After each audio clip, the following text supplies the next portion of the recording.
오늘부터 이 요셉의 이야기, 새로운 시리즈 요셉의 뒤를 밟다 시리즈를 시작합니다.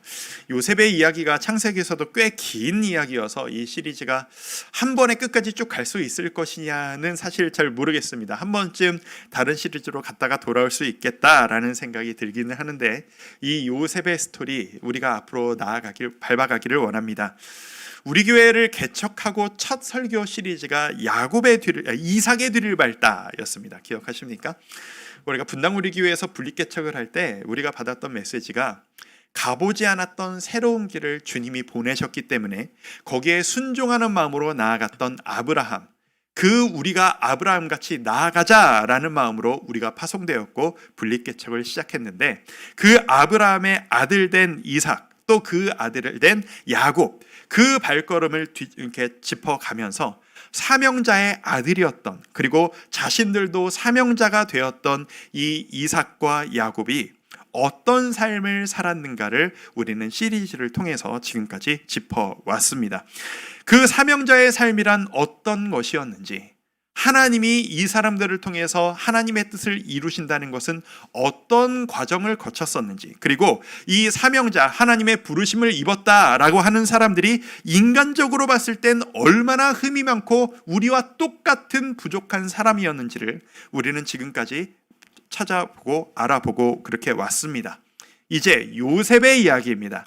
요셉, 여러분 요셉에 대해 잘 알고 계실 겁니다. 주일학교 아이들도 너무 잘 아는 것이, 야곱보다도 이삭보다도 많이들 좋아하고 아는 것이 바로 이 요셉입니다. 제가 아마 모르긴 몰라도 이 자리에서 여러분들에게, 성도 여러분, 사랑하는 성도 여러분, 여러분 모두 야곱 같은 삶을 사시길 축복합니다 라고 제가 인사를 드린다면 왜 하필 야곱이지? 생각하시는 분들이 꽤 있으실 겁니다. 왜냐하면 우리가 야곱이 어떤 삶을 살았고 어떤 흠이 있고 부족함이 있는지를 우리가 너무 잘 알기 때문이죠. 근데 만약에 제가 여러분들에게 여러분 요셉 같은 복을 누리시기를 축복합니다 라고 말씀드린다면 아마 여러분 많이 좋아하실 겁니다. 그렇죠? 성도 여러분, 요셉의 복을 누리시는 성도 여러분들 되시기를 축복합니다. 여러분의 가정이 그 복을 누리시기를 축복합니다. 왜냐하면 이 요셉의 삶이 고난이 있었을지언정 그 고난을 이겨내고 세상에서도 하나님 앞에서도 너무 아름답게 살았던, 복을 받아 누린 인생이라는 것을 우리는 알잖아요. 그래서 많은 사람들이 요셉을 참 좋아합니다. 그런데 우리가 이 요셉의 뒤를 한 걸음씩 밟아 나가면서 주목해야 할 것은, 요셉이 어떻게 했더니 이런 복을 받았더라 라는 위인전 같은 이야기가 돼서는 안 될 것입니다. 하나님이 요셉을 통해서 일하신 것입니다. 그리고 이제는 우리를 통해서도 요셉에게 일하셨던 것처럼 우리를 통하셔도 일하실 것이라고 우리는 믿습니다. 그것들을 소망하며 이 요셉의 발자취를 따라서 한 걸음 한 걸음 그 뒤를 밟아 나가는 우리 모두가 될 수 있기를 바랍니다. 성도 여러분들은 어린 시절에 자라실 때 부모님들의 사랑을 좀 많이 받으시면서 자라신 케이스이십니까? 어떠세요? 부모님들의 사랑을 많이 받으셨습니까? 당연한 질문을 하십니까? 우리 부모님이 저를 얼마나 사랑하셨겠어요? 라고 하는 성도님들이 많으시겠지만, 의외로 저는 성도님들을 뵈면서 의외로 너무 많은 성도님들이 이 문제에 있어서 상처가 있으시다는 것을 제가 알고 꽤 놀랐던 적이 있었습니다. 제가 신문기사에서 최근에 이런 부분들을 좀 찾아보면서 이렇게 최근에 그 기사, 연구 기사를 한번 찾아본 적이 있습니다. 뉴욕대학교 그로스만 의대 연구진에서 이렇게 이런 의학적인 좀 이렇게 연구 결과가 있었다라고 해요. 사람을 비롯해서, 사람뿐 아니라 모든 포유류 동물이 다 똑같다라는 거예요. 사람을 비롯한 모두 포유류 개체가 유아 시절부터 스트레스, 특별히 부모의 사랑을 받지 못하고 부모와 떨어져 있는 등의 이런 큰 스트레스에 장기적으로 노출된 상태로 크다 보면 이 존재가 커서 사회적 행동에 불안정한 모습을 보이기 시작하는데, 그게 그냥 단순한 심리적 문제뿐으로 그냥 그렇게 되는 것이 아니라 실제로 뇌파를 측정해보고 호르몬 분비를 책정을 해봤더니 실제로 호르몬 수치 분비에 이상이 생기더라. 그래서 커서도 이게 지장을 주더라 라고 하는 것을 실제로 확인을 했다라는 것을 제가 이렇게 최근 연구 결과를 인터넷에서 찾아본 적이 있습니다. 근데 사실 이거는 무슨 의학 전문가의 연구 결과 이런 거 안 찾아봐도 우리가 상식적으로 아는 이야기죠. 사랑 많이 받고 큰 아이, 많이 사랑할 수 있고 그런 문제에 결핍이 있는 아이, 어른이 되어도 마음속에 빈자리가 있고 아픔이 있는 것이 우리가 보고 경험해보고 누리는 그런 우리의 실제 삶의 모습일 겁니다. 모르긴 몰라도 성도님들 중에서도 이 문제가 인생의 큰 쓴뿌리인 분들이 분명히 많이 계시다는 것을 저도 알고 있습니다. 어떠십니까? 여러분이 보시기에 저는 어떠셨을 것 같으세요? 어땠을 것 같으세요? 저는 사랑 많이 받고 큰 사람 같으십니까? 사랑 못 받고 큰 사람 같아 보이십니까? 저는 사실 사랑을 지나치게 많이 받으면서 큰 케이스입니다. 사랑받다 못해 기대를 너무 많이 받으며 커서 좀 스트레스가 많았던 케이스. 저는 어릴 때부터 양가, 친가, 외가 양쪽 집안에서 장남이었고 그래서 참 존중도 많이 받았고 기대와 스트레스도 참 많이 받았었던 그런 아들이었습니다. 제가 그래서 이제 그 양가 집안에서 저희 아버지 어머니는 물론이고 할아버지 할머니 뭐 삼촌 뭐 모든 분들을 만나도 아이 우리 집안의 첫째, 우리 장손, 믿음직한 우리 첫째, 네가 잘 돼야 우리 집안이 일어선다 라고는 온 집안의 운명을 제 어깨에다가 올려주셨어요. 그래서 제가 3살 때부터 너는 서울대 가야 된다, 서울법대 가야 된다, 옛날에 그런 말 이게 많이 했잖아요. 네가 우리 집안을 이렇게 세워야 된다, 이런 얘기를 너무 많이 해주셔서 사실 스트레스도 정말 많이 받으면서 컸었어요.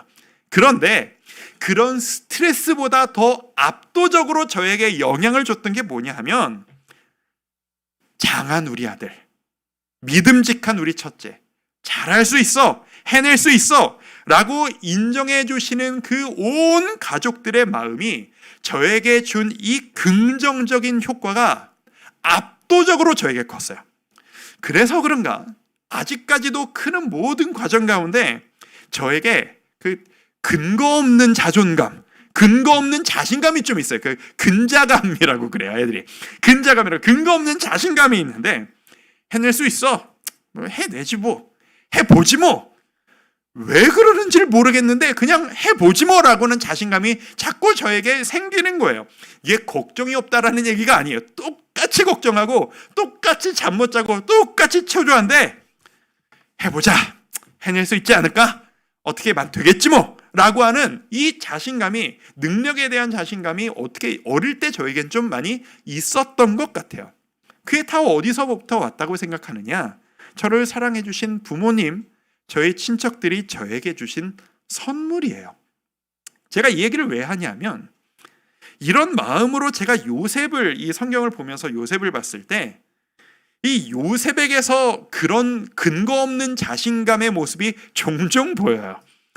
이제 앞으로 요셉의 인생을 쭉 훑어보게 될 텐데 제가 요셉의 인생을 한번 저 혼자 쭉 훑어보면서 이 요셉이 보였던 그 모습들, 나중에 고난을 겪으면서 나타나는 모습들, 나중에 우울과 회복의 과정까지 아, 이 요셉의 마음이 이런 거였겠구나 라고 하는 이 동질감을 저는 너무나도 많이 느낍니다.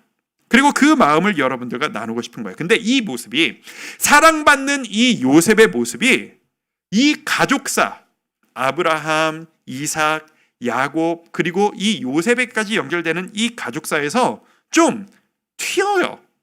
뭐가 튄다고 보이냐 하면 이삭, 이스마엘, 에서, 야곱, 그 아버지, 할아버지가 다 어떻게 크며 자랐어요? 어릴 때부터 비교의식, 끊임없는 충돌, 그걸로 인한 상처, 분열, 이렇게 태어나서 어릴 때부터 그렇게 컸던 인생이었다면 요셉은 약간 결이 달라요. 이제 이 얘기를 하도록 할 텐데 오늘 본문에 나타나는 17살이 될 때까지 너무 철없을 정도로 사랑만 받고 해맑은 인생이요. 철이 없을 정도로 해맑은 인생, 사랑받고 큰 17살 요셉, 이 요셉의 어린 시절 이야기를 오늘 그리고 다음 주까지 한번 같이 살펴보면서 우리가 받을 수 있는 교훈을 한번 살펴봤으면 좋겠습니다. 자, 요셉의 어린 시절을 향한 교훈 첫 번째입니다.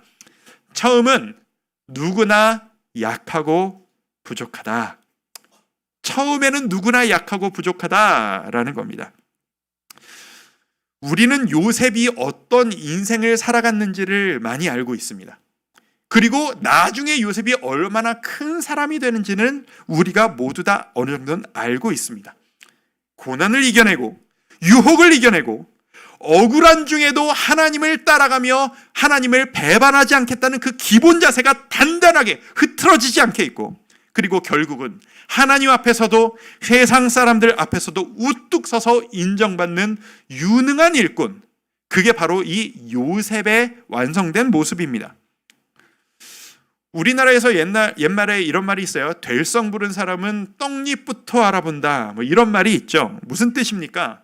애초에 큰일 할 사람은 어릴 때부터 뭔가 좀 다른 싹수가 있고, 그런 사람이 커서 큰일을 한다, 뭔가 좀 될 만한 사람은 뭐가 좀 다르다라는 얘기가 떡잎부터 알아본다라는 말입니다. 이 떡잎부터 알아본다라는 말이 이게 참 솔직히 100% 아니다라고 부인하기는 좀 어려워요. 실제 그런 부분이 좀 있기는 있어요.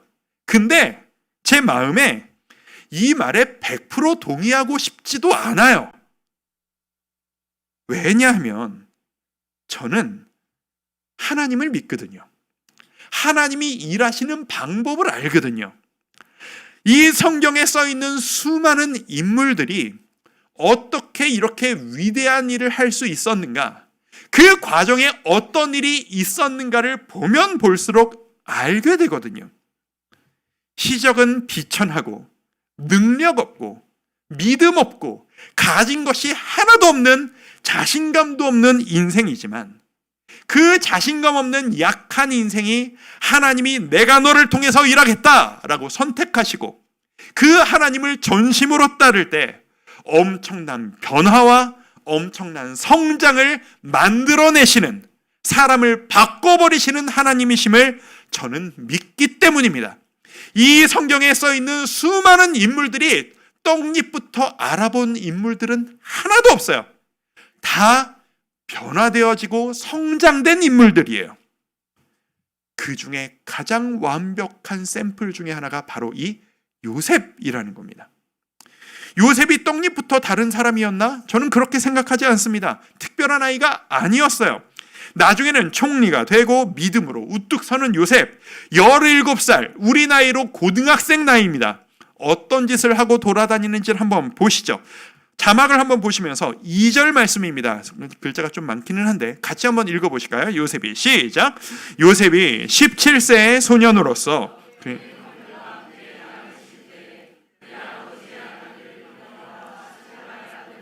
더불어 함께 있었더니 그가 그들의 잘못을 아버지에게 말하더라. 자, 말씀을 잠깐만 띄워놔 주세요. 너무 유명한, 잘 알고 있는 이야기죠.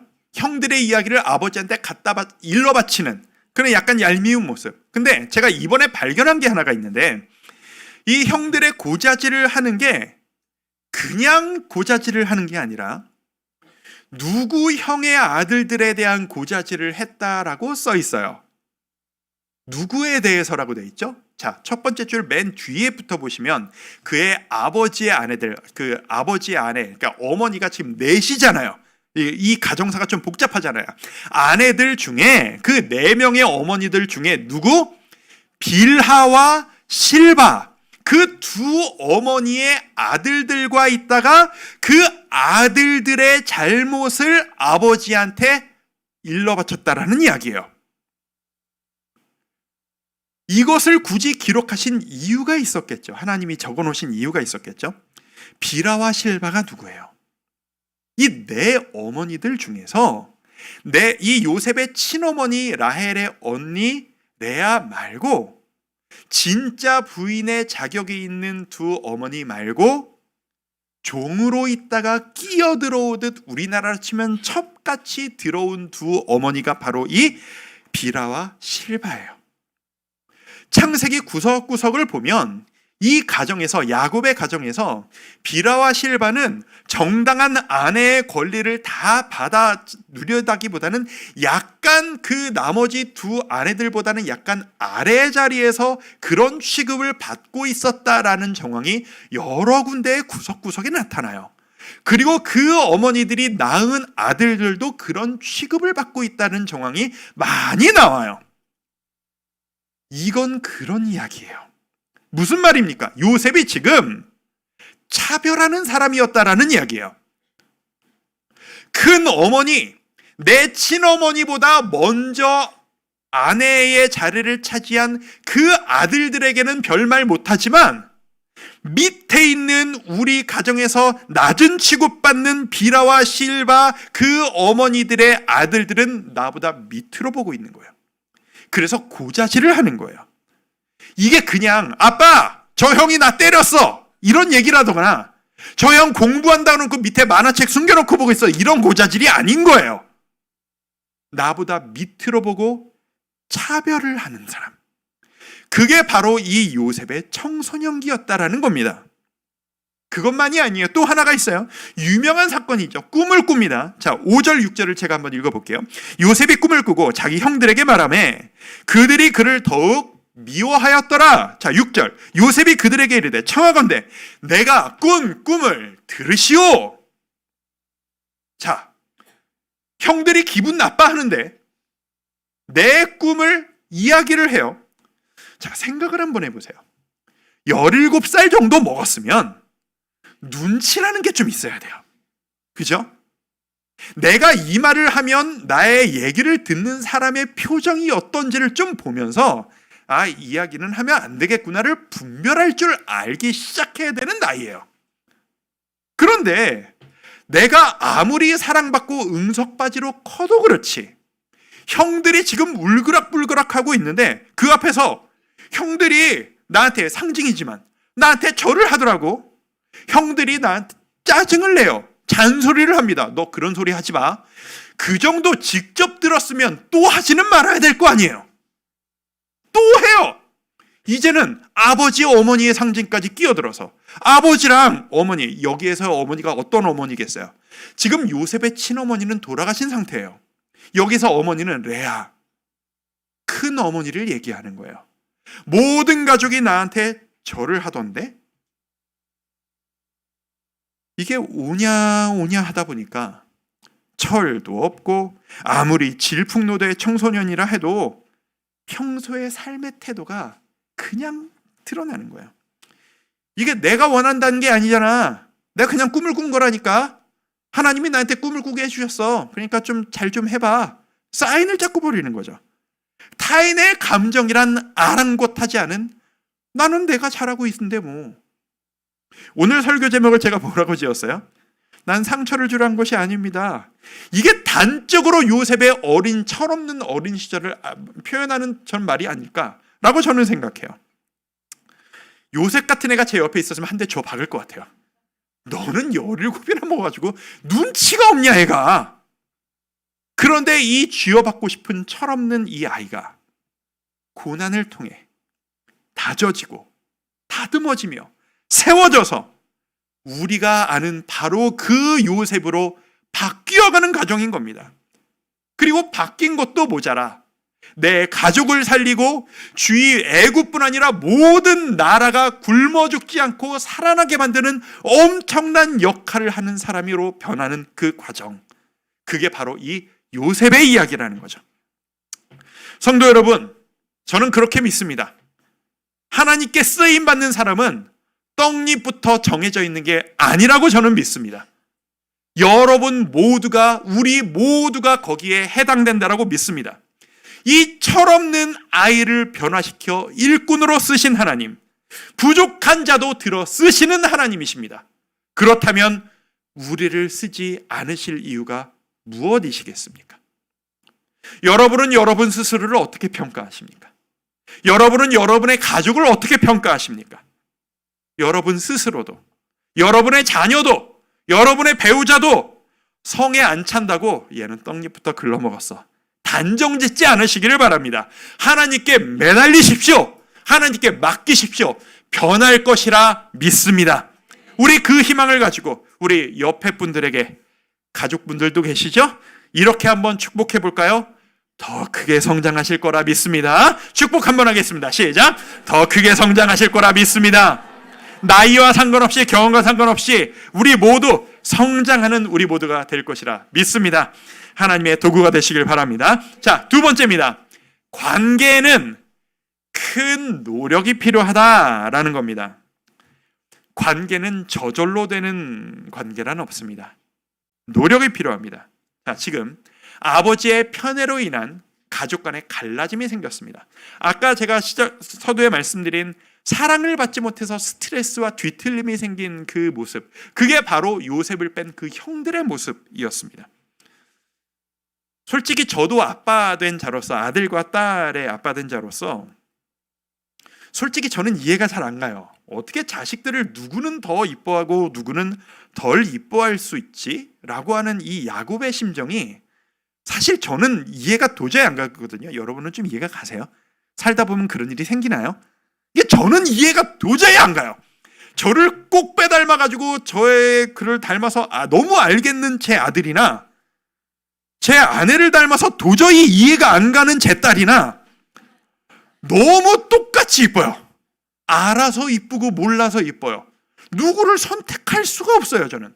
근데 얘들을 어떻게 누구는 더 이뻐하고 누구는 덜 이뻐할 수가 있나? 저는 사실 이해가 잘 안 가거든요. 근데 이 야곱은 요셉만을 티가 나도록 사랑하고 딴 아들들을 그냥 내치듯이 하며 살아요. 사람이 이해할 수 없는 행동을 하며 살아간다는 건 아마 제가 지금까지 보고 배운 바 그 마음속에 혼자의 힘으로 어떻게 할 수 없는 너무 큰 빈자리가 생겨버려서 그것을 메우려고 이런저런 노력을 하다가 뒤틀려버린 그런 마음이 생겨버렸기 때문에 내가 이러고 싶어서가 아니라 이렇게 될 수밖에 없었어라는 경우가 제가 많은 성도님들을 뵙다 보니 대부분 그런 케이스이시더라고요. 야곱도 그런 케이스가 아니었을까라고 생각을 합니다. 야곱이 힘들었던 얘기는 우리가 야곱의 뒤를 밟다 시리즈를 통해서 너무 많이 이야기를 했으니까요. 제가 오늘 본문 3절 4절을 한번 읽어보도록 하겠습니다. 같이 읽을까요? 3절 4절 같이 한번 읽겠습니다. 요셉은 시작. 요셉은 노년에 얻은 아들이므로 이스라엘이 여러 아들들보다 그를 더 사랑함으로 그를 위하여 채색옷을 지었더니 4절입니다. 그의 형들이 아버지가 형들보다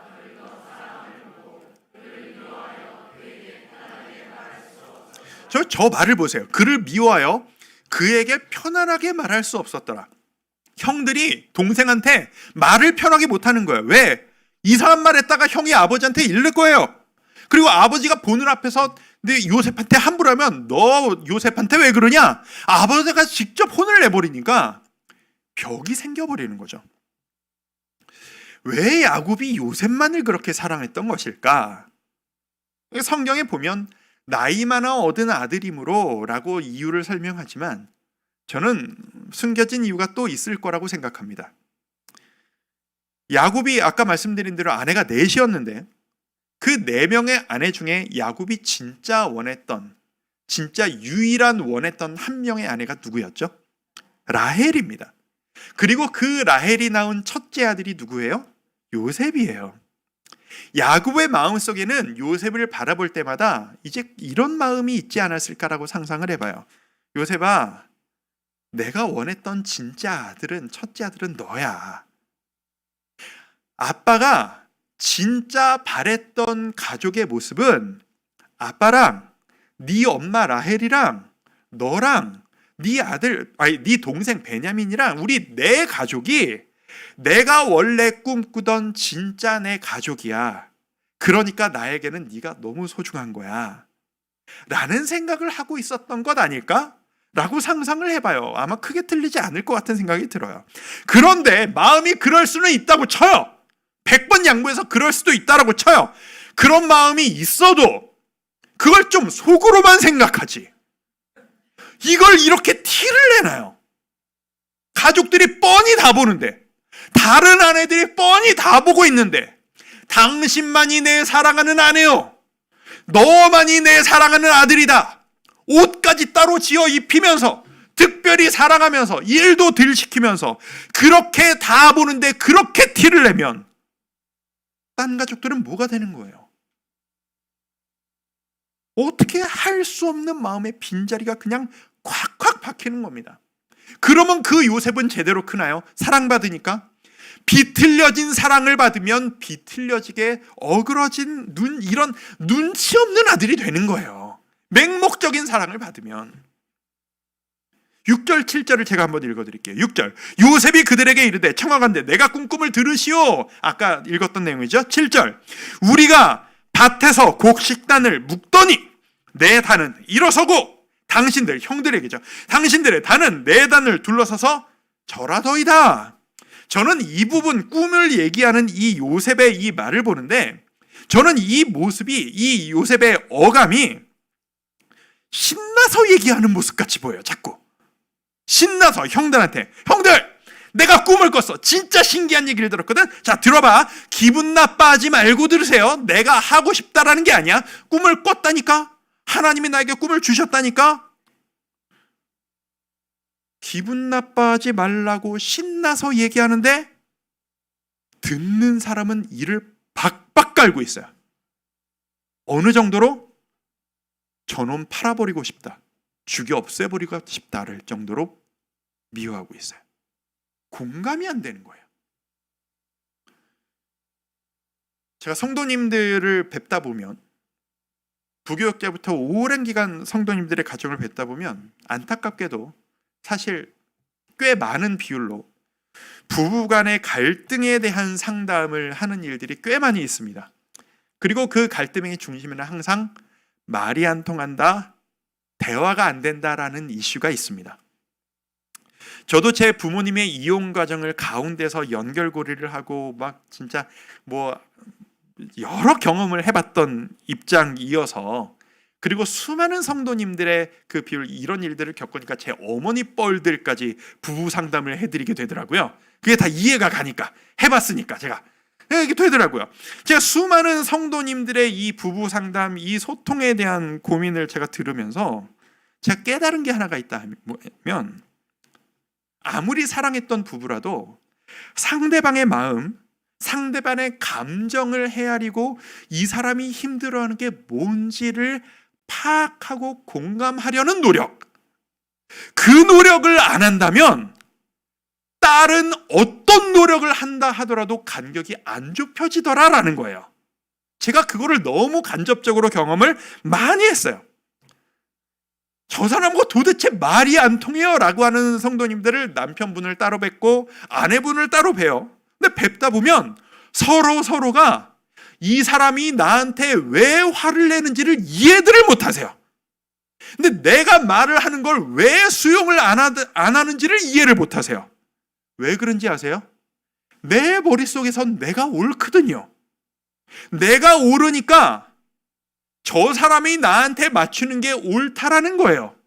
내가 바꿀 생각을 안 하는 거예요. 근데 이분도 둘 다 그 생각을 가지고 계신 거예요. 내가 옳으니까 네가 나한테 맞춰야지, 당신이 나한테 맞춰야지. 안 되는 거예요. 아무리 전달해드려도. 그러니까 나는 옳은데, 아무리 생각해도 나는 옳은데 내 말을 안 들어. 미치겠는 거죠. 대화가 안 되니까. 이게 부부간에만 일어나는 일은 아닌 것 같아요. 공동체에서도, 우리 교회 안에서도 일어나요.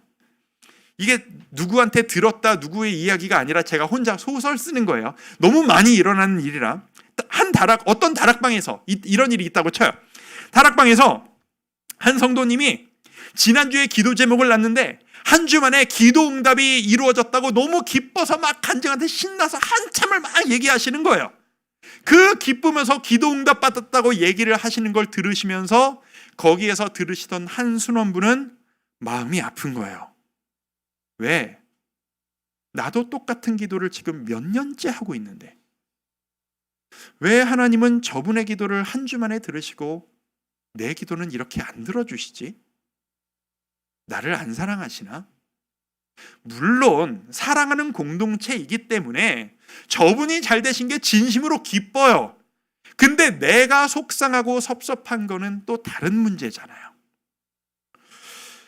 성도 여러분, 관계란 모두가 함께 행복하게 지낸다는 거란 너무 어려운 문제인 것 같습니다. 단순하지 않아요. 저절로 되지 않아요.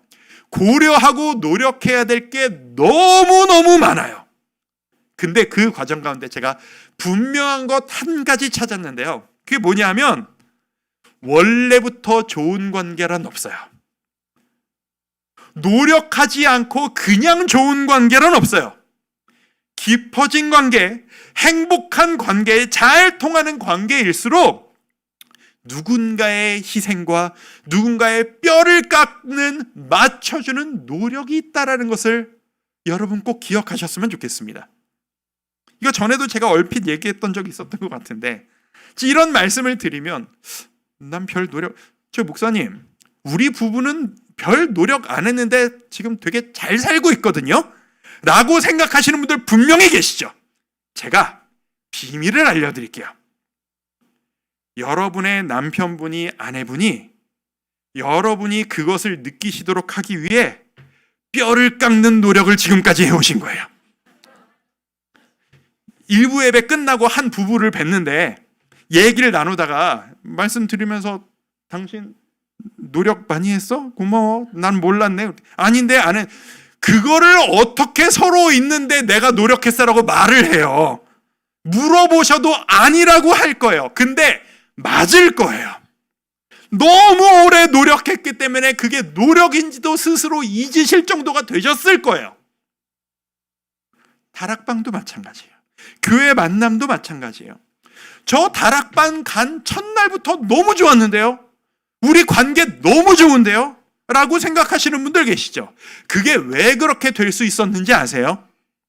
순장님께서, 우리 다락방의 많은 순원분들께서 여러분이 오시는 그날부터 오시는 집사님 보니까 요런 분이셨대요. 요런 거 같은데 자녀가 요렇게 되는 것 같고 집안 상황이 요런 것 같은데 그럼 이런 이야기하면 좀 불편해 하시겠다. 요렇게 대우해 드립시다. 이거는 잘 안 드시는데 요렇게 합시다. 요렇게 대우를 해 드립시다. 정말 안 보이시는 데서 기도하며 애쓰며 맞춰주기 위해 정말 노력을 많이 하고 계신 거예요. 그래서 여러분이 그렇게 편하게 그 공동체를 누리실 수 있는 겁니다. 여러분, 오늘 우리가 깨닫고 우리가 서로에게 좀 감사를 표현해 봤으면 좋겠습니다. 여보, 내가 몰랐는데 그랬던 거여서 아니라고 해도 맞아요. 맞을 거예요. 고생해줘서 고마워. 애써줘서 고마워. 그리고 순장님, 애써주셔서 감사해요. 집사님들, 집사님들에 계셔서 제가 여기 오는 게 이렇게 행복해요. 감사합니다. 덕분에 누리고 있습니다. 감사를 표현하고 누리시고 더 풍성한 행복을 누리시는 우리 모든 성도님들 되시기를 진심으로 축복해드리고 싶습니다. 숙제입니다. 꼭 표현합시다. 그리고 그 자리까지 나아갑시다. 자, 오늘 세 번째입니다. 요셉을 통한 우리가 얻을 수 있는 교훈. 나의 꿈이 아닌 하나님의 열심, 그것이 나를 살린다라는 겁니다. 요셉 이야기하면 이 꿈 얘기가 항상 나옵니다. 앞으로도 또 나올 겁니다. 제가 어릴 적에 그 요셉의 어린 시절 이야기를 들으면서 이 어린 시절의 꿈에 지나친 의미 부여를 하는 설교를 참 많이 들었습니다. 그때는 한국 교회 좀 그런 해석이 유행을 했었던 것 같아요. 들으신 분들 있으실 거예요. 요셉은 어린 시절에 꿈을 꾸었습니다. 그리고 그 꿈을 평생 간직하며 살았습니다. 그 꿈을 이루기 위해 노력했더니 그 힘든 과정을 딛고 결국 그 꿈이 실제가 되게 해주셨습니다. 우리도 그렇게 노력합시다 라는 그런 해석. 아름다운 이야기인데 저는 지금 와서 보면 약간 좀 무리가 있는 해석이 아닌가라고 생각합니다. 왜냐하면 지금 가정이 이렇게 갈라져 있고 나중에 노예로 팔려가서 고생하고 매 맞고 일을 하는 상황에서 언젠가 형들과 부모님이 내 앞에 허리를 숙여 절을 하게 될 거야. 그날까지 나는 버틸 거야 라고 기대하면서 일한다는 것이 이게 현실적인 이야기인가? 솔직히 좀 그렇잖아요. 노예로 살면서 아버지 형들을 만날 수도 장담 못할 일인데 꿈을 꾸고 그 꿈을 추구하며 이루어지기를 바라며 노력하는 삶, 참 아름다워 보이기는 한데 솔직히 현실성은 좀 떨어지지 않습니까? 여러분들은 어떠세요? 어릴 적에 꾸셨던 그 꿈을 여러분 지금 누리면서 살아가고 계신가요? 그런 분들이 어른들 중에 얼마나 될까요? 어릴 적 꿈을 다 이루었으면 우리나라의 대통령이 한 10,000명은 돼야죠. 그렇죠? 운동선수가 재벌이 다 돼야죠. 그리고 어릴 적에 꿨던 꿈이 다 아름다운 꿈만 있었을까요? 어린아이가 뭘 알겠어요? 그 편협한 시선으로 그냥 뭘 알면 얼마나 안다고, 그 꿈이 어른이 돼서 아름다운 케이스가 얼마나 있겠습니까? 요셉의 이야기는 자신의 꿈을 가지고 하나님 앞에서 노력해서 성장하고 이뤄내는 복을 받는 위인전 같은 이야기가 아닙니다. 이 요셉의 이야기는 하나님이 요셉의 아버지 야곱에게 하셨던 약속, 그 아버지에게 하셨던 약속을 아들 요셉을 통해 이뤄내고 마시는 하나님의 열심에 대한 이야기예요. 이게 도대체 무슨 얘기냐? 성경을 한번 볼까요? 오늘 본문이 시작되는 2절을 보면 요셉의 이야기를 어떻게 시작하냐면 성경이 야곱의 족보는 이러하니라 라고 시작해요. 성경에서 족보는 이러하니라 라고 하면은 야곱이 누굴 낳고 이게 진짜 족보잖아요. 근데 야곱의 족보는 이러하니라 라고 해놓고 요셉이 이렇게 살았다 라고 이야기를 해요. 무슨 의도일까요? 요셉의 스토리가 하나님 입장에서 큰 그림으로 봤을 때 요셉의 성장 스토리가 아닌 야곱의 스토리였다라는 이야기예요. 몇 장 앞으로 보면 하나님이 아버지 야곱에게 이런 약속을 하신 적이 있습니다. 10절부터 11절까지 제가 한번 읽어볼게요. 하나님이 그에게 이르시되, 그가 야곱입니다. 내 이름이 야곱이지만은 내 이름을 다시는 야곱이라 부르지 않겠고 이스라엘이 내 이름이 되리라 하시고 그가 그의 이름을 이스라엘이라 부르시고 11절 하나님이 그에게 이르시되 나는 전능한 하나님이라 생육하며 번성하라 한 백성과 백성들의 총회가 내게서 나오고 왕들이 내 허리에서 나오리라. 엄청난 약속이죠. 네 후손이 나라를 이루고 네 후손에서 왕들이 태어나고 메시아 그리스도까지 태어날 것이다라는 예언이 포함되어진 엄청난 약속입니다. 근데 이 약속은 사실 아브라함에게도 있었고 이삭에게도 있었고 야곱에게도 있었습니다. 그런데 요셉에게는 이 약속 안 하세요. 성경에 보시면 하나님이 요셉에게 나타나셔서 내가 고난받은 너에게 복주고 너를 총리로 삼아 너를 그곳으로 이끌어주고 너를 통해 온 가족이 이렇게 오도록 만나셔서 계시를 주시고 이끌어주셨더라. 없어요. 요셉은 그냥 버텨내며 살았을 뿐이에요. 아버지 야곱한테까지만 하셨어요.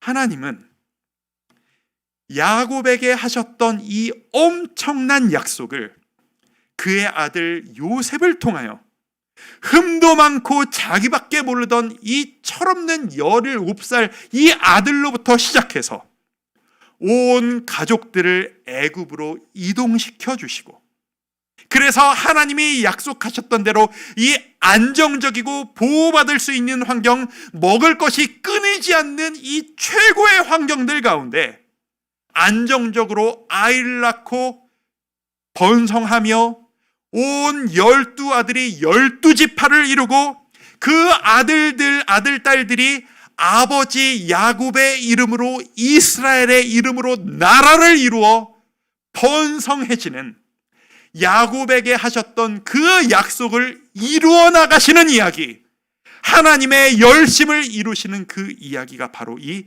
요셉의 스토리라는 거예요. 그래서 요셉의 모든 이야기는 요셉처럼 이렇게 하면 요셉처럼 복 받는다가 아니에요.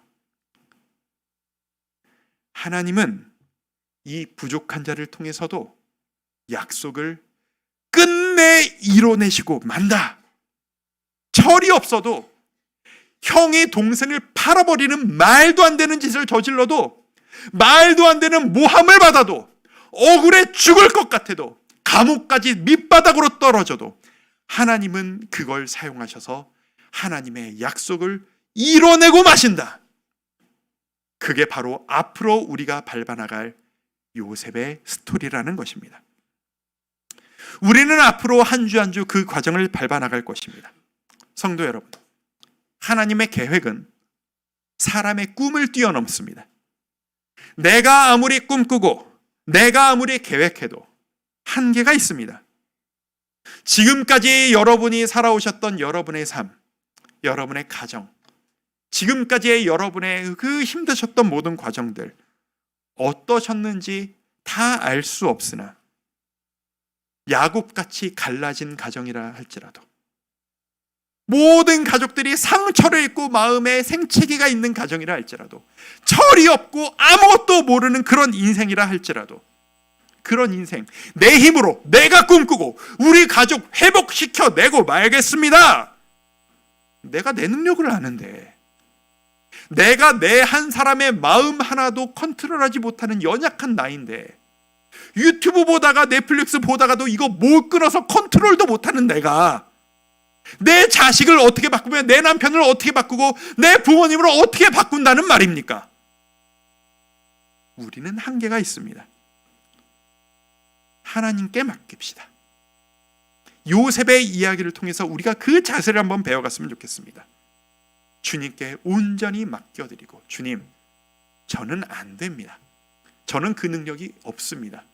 하나님의 아들, 딸, 하나님께서 책임져 주시옵소서. 그리고 요셉이 했던 가장 아름다운 덕목, 앞으로 그것을 많이 보시게 될 텐데, 성실함. 맡겼다고 뒷짐지고 있지 않고 이 상황에서 내가 할 수 있는 최선을 다해서 노력하겠습니다. 내가 할 수 있는 데까지 노력하고 할 수 없는 것을 온전히 주님께 맡겨드리오니 주여 일하여 주옵소서. 그 은혜가 여러분들과 여러분의 가정에게 가득하게 임하시기를 진심으로 축원드립니다. 오늘 설교 초반에 사랑 많이 받으면서 크셨습니까? 라고 하는 질문을 드렸어요.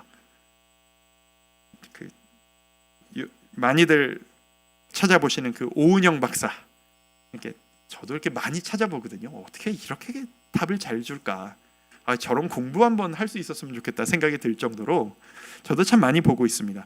한 상담 프로그램에서 한 출연진이 와가지고 이런 고민을 얘기하는 거예요. 제가 어릴 때부터 해야 될 일이 너무 많아서 사랑을 못 받고 자랐습니다.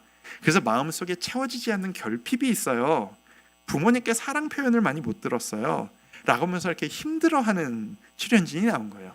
그 오은영 박사가 많은 이야기를 하다가 맨 끝에 그 솔루션을 주는데, 어떤 솔루션을 줬느냐 하면, 부모님한테 듣고 싶었지만 못 들었던 그 이야기를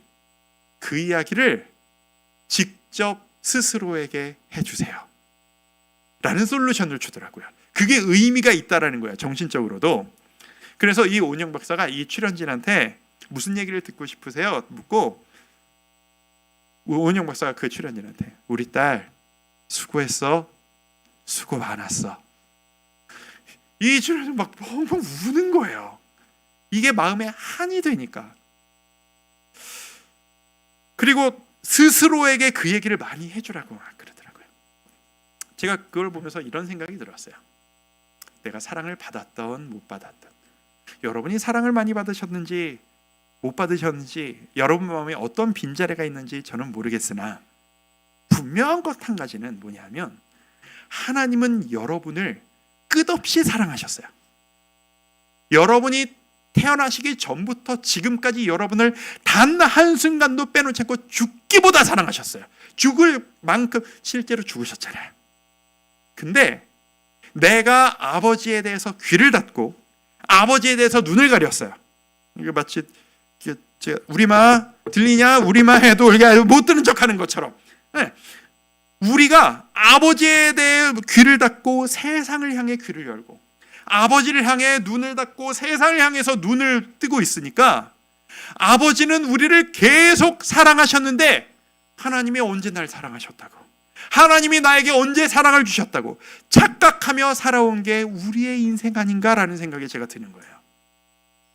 이 시간 하나님은 분명히 그렇게 말씀하셨을 그 메시지, 우리 오은영 박사의 메시지를 따라 우리 스스로에게 이렇게 한번 그 사랑의 메시지를 전해주는 것으로 우리 한번 마무리하지 않으시겠습니까? 수고 많이 하셨어요. 그리고 그런 여러분들에게 하나님이 이렇게 말씀하실 겁니다. 자, 손을 가슴에 한번 얹어보시겠습니까? 가슴에 손을 한번 얹으시고 하나님이 분명히 이 이상의 말씀을 하고 계실 거라는 것을 믿으시고, 그 남성도님들은 아들아, 여성도님들은 딸아, 저는 남자니까 아들아 할 거니까 바꿔서 하세요. 자, 제 말을 한마디씩 따라서 스스로에게 말씀해 주시면 좋겠습니다. 사랑하는 내 아들아, 사랑하는 내 아들아, 사랑하는 내 아들아, 사랑하는 내 아들아, 힘들었지, 힘들었지, 고생 많았다, 고생 많았다, 잘 버텼다, 잘 버텼다, 내가 다 보고 있었어, 내가 다 보고 있었어, 내가 너를 보면서 참 좋았단다, 내가 너를 보면서 참 좋았단다, 너의 존재가 나에게 기쁨이었단다, 너의 존재가 나에게 기쁨이었단다, 버텨줘서 고맙구나, 버텨줘서 고맙구나, 언제까지나 너와 함께하마, 언제까지나 너와 함께하마, 사랑한다, 사랑한다, 사랑한다 내 아들아, 사랑한다 내 아들아, 사랑한다 내 아들아. 사랑한다 내 아들아. 이 사랑의 메시지를 여러분에게 주시는 하나님이심을 믿으시길 바랍니다. 아, 하나님의 은혜로 이 쓸데없는 자가, 이 부족하고 연약한 자가 어떻게 이렇게 큰 사랑을 받고 있는지, 이 은혜를 주님 앞에 함께 찬양하며 고백하죠. 아, 하나님의 은혜로 이 쓸데없는 자 왜 구속하여 주는지, 왜 구속하여 주는지 난 알 수 없도. 한 번 더. 아, 하나님의 은혜로, 아, 하나님의 은혜로 이 쓸데없는 왜 구원하시고 속량하여 주시는지, 왜 구속하여 주는지 난 알 수 없도. 내가 믿고 또 의지함은, 내가 믿고 또 의지함은 내 모든 형편 아시는 주 늘 보호해 주실 것을, 늘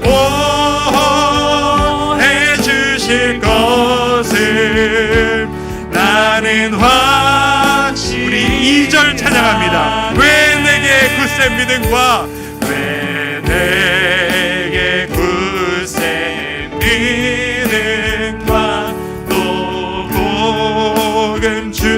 내 맘이 항상 편한지, 내 맘이 항상 편한지 난 알 수 없도. 내가 믿고 또 의지함은, 내가 믿고 또 의지함은 내 능력이 아니라 내 모든 형편 아시는 주. 이 부족한 나를 늘 보호해 주실 것 나는 확실히 아네. 나는 확실히. 한 번 더 찬양합니다. 내가 믿고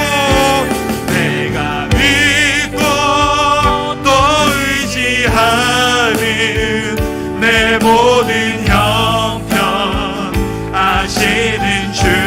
늘 보호해 주실 것을, 보호해 주실 것을 나는 확실히 아네. 우리 한번 기도하지 않으시겠습니까? 우리 눈 감고 기도하실 때, 주님, 내가 지금 부족하지만 17살짜리 요셉 같은 삶을 살아가고 있지만 이런 나를 통해서도 일하실 하나님이심을 믿습니다. 아버지 하나님, 저를 통해서도 역사하여 주시옵소서. 저에게도 그 사랑 보여주시옵소서.